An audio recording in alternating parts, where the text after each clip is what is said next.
hi నమస్తే welcome to red TV నేను మీ ప్రత్యూష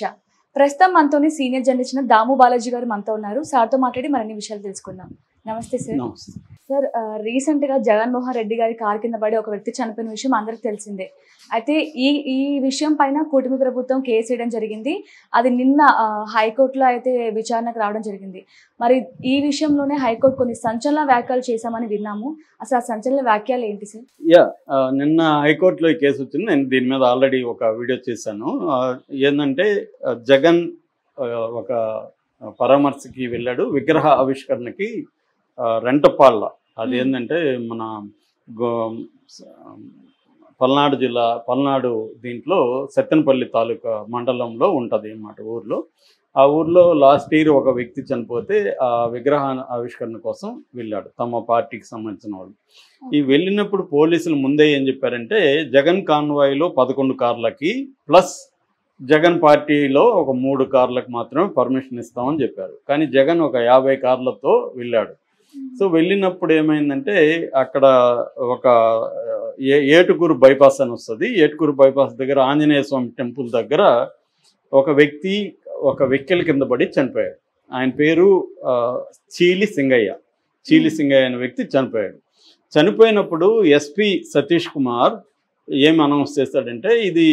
కాన్వాయ్కి సంబంధం లేదు కాన్వాయ్కి 50 మీటర్ల ముందు వస్తున్న 0001 వెహికల్ టాటా సఫారీ కింద పడి చనిపోయాడు అనేది అనౌన్స్ చేశారు అప్పుడు అందరూ కూడా అదే అనుకున్నారు ఈవెన్ తెలుగుదేశం మీడియా కూడా ఇదే వార్తని రాసింది ఫస్ట్ కాన్వాయ్ కింద అని రాశారు మళ్ళీ ఎస్పీ చెప్పాడని అదే రాశారు అయితే 3 రోజుల తర్వాత ఏం చేశారంటే ఒక వీడియో రిలీజ్ చేశారు 37 సెకండ్ల వీడియో అదేంటంటే జగన్ కారు కింద ఇతని తల ఉన్నట్టుగా ఒక వీడియో రిలీజ్ చేసి జగన్ ఏం మాట్లాడారంటే ఆ కారు కింద అతను పడ్డాడని జగన్కి డ్రైవర్ చెప్తే కూడా పర్వాలేదు పోనీ అన్నాడు జగను కారు మీద ఎక్కి అతను మాట్లాడుతున్నాడు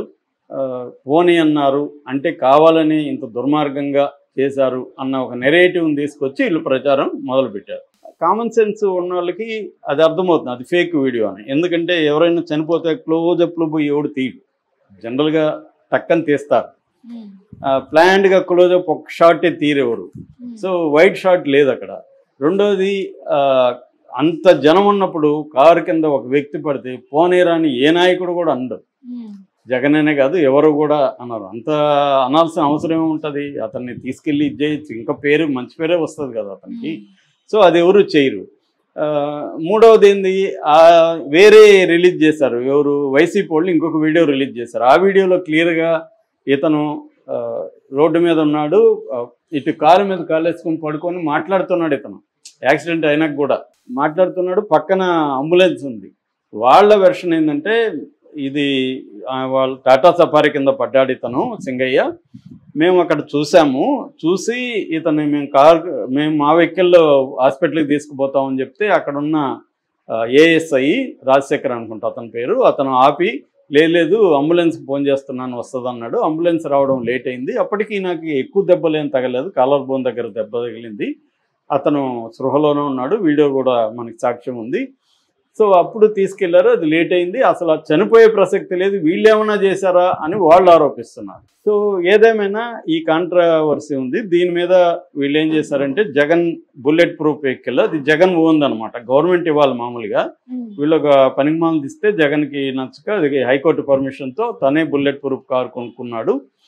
ఫార్చునర్ కొనుక్కొని దానికి బుల్లెట్ ప్రూఫ్ చేయించుకొని తను వాడుకుంటున్నాడు ఇప్పుడు ఆ కార్ని వీళ్ళు సీజ్ చేసుకున్నారు ఆ కారు డ్రైవర్ ఎవరంటే అతను కూడా ఏఆర్ కానిస్టేబుల్ అంటే ఆర్మ్డ్ రిజర్వ్డ్ ఫోర్స్ అని ఉంటుంది అనమాట ఏఆర్ కానిస్టేబులే దానికి డ్రైవర్గా రమణారెడ్డి అతను పనిచేస్తున్నాడు సో అతని మీద ఏవన్న పెట్టి అతన్ని ప్రెజర్ చేసి జగనే పొమ్మన్నాడు పడితే కూడా పర్వాలేదు అన్నాడు అని చెప్పించి కేసులు పెట్టారనమాట ముందేమో వీళ్ళ భార్య లూర్దు మేరీ ఆమె పేరు ఆ లూర్దు మేరీ కంప్లైంట్ ఇచ్చింది ఇలాగ మా భర్త నీ ఒక వెహికల్ గుద్దేసిందని చెప్తే ఇందాక